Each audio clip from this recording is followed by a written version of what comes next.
দিন ধরে রামনগর এলাকায় যে বর্ডার গোল চক্কর, সেই বর্ডার গোল চক্কর এলাকায় অশান্তির পরিবেশ সেখানে বিরাজ করছে।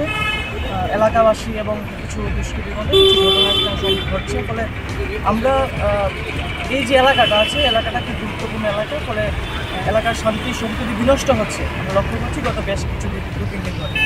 আমরা ভারতের গণতান্ত্রিক যুব ফেডারেশন রামনগর লোকাল কমিটির পক্ষ থেকে আমরা আজকে তাদের সদরের যিনি এসডিপিও সাহেব আছে ওনার সাথে সাক্ষাৎকারে মিলিত হব এবং দাবি জানাতে চাইছি যে এলাকার শান্তি এবং সম্প্রীতি যেন সুষ্ঠু থাকে, যেন বজায় থাকে, তার জন্য প্রশাসনের দিক থেকে যে ভূমিকা নেওয়া তারা যেন নেন এবং এলাকার যেন দ্রুত শান্তির পরিবেশ যেন ফিরে আসে, সেই দাবিটুকু আমরা আজকে এখানে এসডিপিও সাহেবের সাথে মিলিত হয়ে আমরা এই সংগঠনের পক্ষ থেকে আমরা এই দাবিটা আমরা রাখতে চাইছি।